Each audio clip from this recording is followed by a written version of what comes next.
On WMAC Masters, the Yin Yang Man spun a rack of ancient wushu weapons faster than the cameras could hold. Chains, a staff, a curved blade, all of it passing inches from his own face. He did it with one working eye.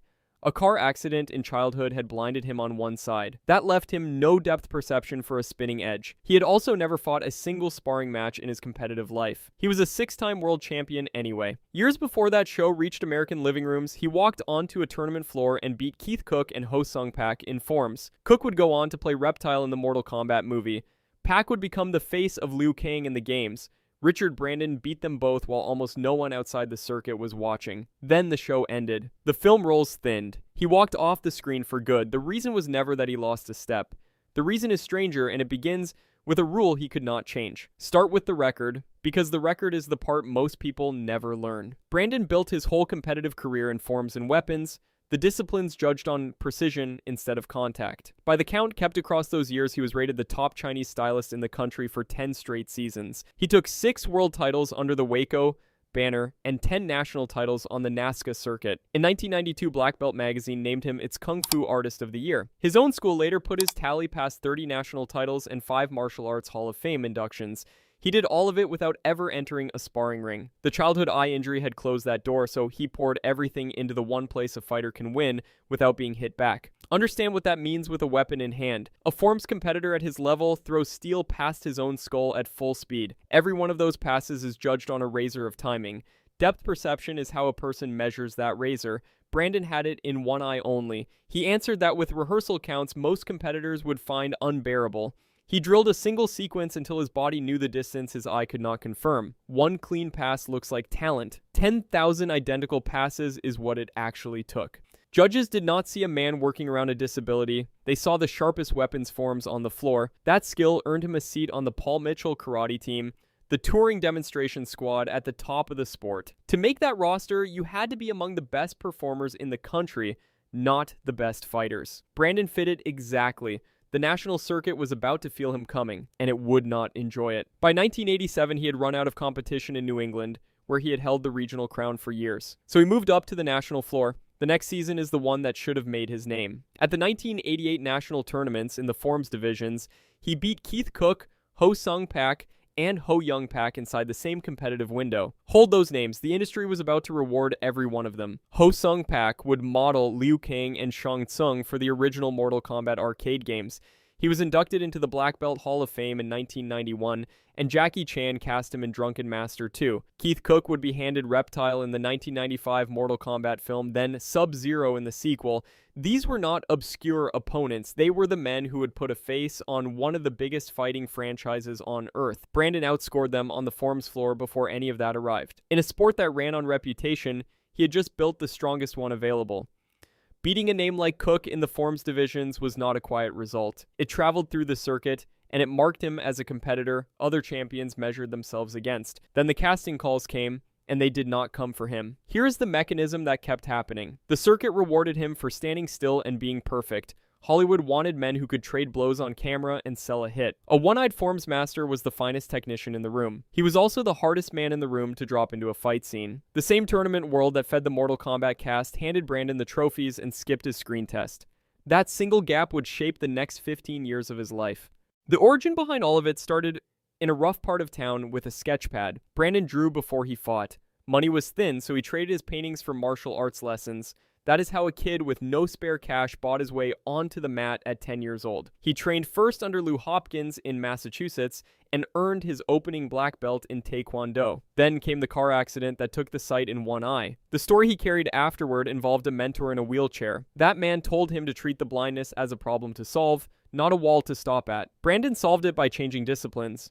He moved into Chinese styles under Yao Li, then trained with Liu Yu, described as a former Shaolin Temple instructor.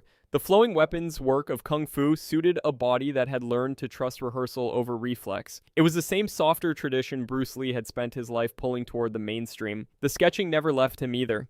He kept drawing yin and yang symbols as a private habit.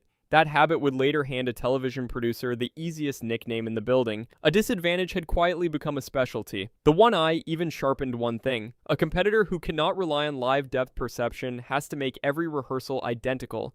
and that discipline produced forms judges could set a watch by. He became a demonstration artist first, and a fighter never, and he was arguably the best in the country at it. On the tournament floor, that distinction won him titles. In a casting office, it filed him under a single word, which was demo. The problem was that his specialty pointed him straight at an industry with no clean use for it. While the circuit chased contact fighters, the studios were quietly hiring men exactly like him for a different job. The mid-90s action machine needed bodies that could take a fall, sell a kick, and disappear under a mask. Elite Forms competitors were perfect for it. A whole cluster of the martial artists Branden would later share a set with came up through Mighty Morphin Power Rangers. Sophia Crawford, Eric Betts, and Yuji Noguchi all did Rangers stunt work, and Noguchi rose to become one of the franchise's main stunt coordinators. One of that crew, Mike Chatterantabut, would eventually be cast as an actual Power Ranger. Branden came up in the same pipeline, an original stunt cast member on the show. That job meant long stretches inside the gray featureless suit of a putty patroller, the foot soldiers, the teenage heroes flung around by the dozen. The image is worth holding on to. The top-ranked Chinese stylist in the country, a 6-time world champion, was earning his Hollywood keep as an anonymous henchman getting flip art by kids in colored spandex. There was no shame in the work, and the stunt community that produced it was full of world-class talent doing exactly the same thing. The checks were real, but the arrangement said something brutal about the market. The system had a place for his body and no place for his name. Every mask he wore hid the exact thing that made him worth hiring. He had spent 2 decades becoming recognizable to judges. The screen wanted him unrecognizable and covered head to toe. His next job would finally put his face on television. It would still find a way to keep the real story buried. In 1995, a syndicated show tried to turn tournament martial artists into television characters. Branden was cast among them. WMAC Masters was produced by 4Kids Entertainment, the company behind the American Pokemon boom, and shot on the lot at Universal Studios, Florida. It was presented by Shannon Lee, the daughter of Bruce Lee. Isaac Florentine, who would later direct the Undisputed sequels, ran the action. Real champions were handed comic book personas and a personal symbol. Herb Perez, an Olympic Taekwondo gold medalist, became Olympus.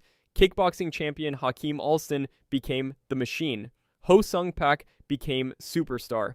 Branden, the man who sketched a yin and yang for fun, became the Yin Yang Man. His weapons demonstrations were a real showcase, the one arena where his world-class skill reached a mass audience. Here's the part the audience was never told. The tournaments they watched were not real competition. WMAC Masters was built like professional wrestling. It ran on scripted rivalries, predetermined outcomes, and a season-long storyline around a title called the Dragon Star Championship. The kicks and the weapons work were authentic.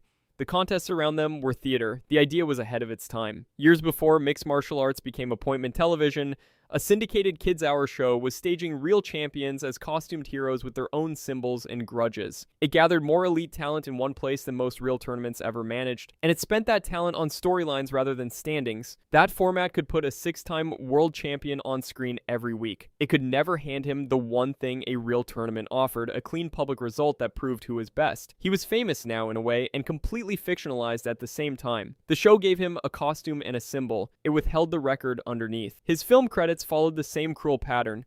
The biggest vehicles either hit him or sank under him. The 1995 Mortal Kombat movie grossed over $70 million and turned the franchise into a phenomenon. Branden appears in it as an Outworld Warrior. He is masked, he is uncredited, he is background. In the same film, Keith Cooke, the man he had beaten in Forms, plays Reptile. Fellow WMAC cast member Chris Casamassa plays Scorpion. The Forms floor and the movie set had traded places. On the circuit, Branden was the one to beat. On the soundstage, he was scenery behind the men he used to outscore. 2 years later came what looked like a real break. Warriors of Virtue was a martial arts fantasy directed by Ronnie Yu, the filmmaker who would go on to make Freddy vs. Jason and direct Jet Li in Fearless. It carried a reported $56 million budget from MGM, and this time Branden had a named role as one of the Warriors. The film grossed around $6 million. It became one of the decade's louder flops. The vehicle that might have launched him instead cratered under him and took its cast down with it. WMAC Masters ran 2 seasons and 26 episodes. Then it was gone. The whole 90s wave of martial arts television and direct-to-video action was already receding. That market had been the natural home for a performer like him, a place where pure skill could carry a low-budget project. When it shrank, the work he was built for shrank with it. The Mortal Kombat films kept minting stars from the exact talent pool he came from, and he watched it from the edge of frame. One by one, the doors that had almost opened swung shut. Branden stopped chasing them. The next chapter happened 3,000 miles from Hollywood, and it was the one he chose. In the early 2000s, he founded Studio Kicks in Palo Alto, California, and started teaching kung fu to children and adults. The 6-time world champion spent his final decade running drills for beginners. He corrected a 10-year-old's stance. He fixed the grip on a wooden staff. He put out an instructional DVD called Dynamic Wushu so the technique would outlive him. He built the studio into a real school rather than a place to fade out, and he centered it on one of the strongest forms competitors the country ever produced. The beginners in his classes had no idea what they were standing next to. This is the answer to the disappearance the title promised. Branden did not vanish because the sport moved past him. He did not fail a test on camera. He walked away from a screen that only ever wanted his body in a mask. He traded it for a mat where his name meant something to the people in front of him. Then the timeline collapsed. In May of 2013, he was diagnosed with stage 4 pancreatic cancer. The people around his school held out hope. A man who had beaten every long shot on the tournament floor seemed like the wrong target for a hopeless disease. Pancreatic cancer does not care about tournament records. It did not bend for him. He died on December 11th, 2013, in Palo Alto, roughly 7 months after the diagnosis, at around 50 years old. The students he had spent a decade building were the ones who carried the news. The school he started outlived him, and the space kept teaching martial arts in Palo Alto after he was gone. What he left behind is easy to miss and hard to replace. A generation of students in one Palo Alto gym learned their first forms from a world champion and mostly never knew it. A few million people half remember a nickname from a strange syndicated show, tied to a man whose real record almost no one ever heard. Branden built the finest weapons work on the American circuit with sight in one eye. He beat the future faces of Mortal Kombat before the cameras ever found them. Then he spent his screen years masked, uncredited, or written into a script. The men he beat on that 1988 floor are still famous today. The question worth carrying into the rest of this series is how many more of the WMAC Masters were exactly like him, world-class and hidden in plain sight, still waiting for someone to say the name.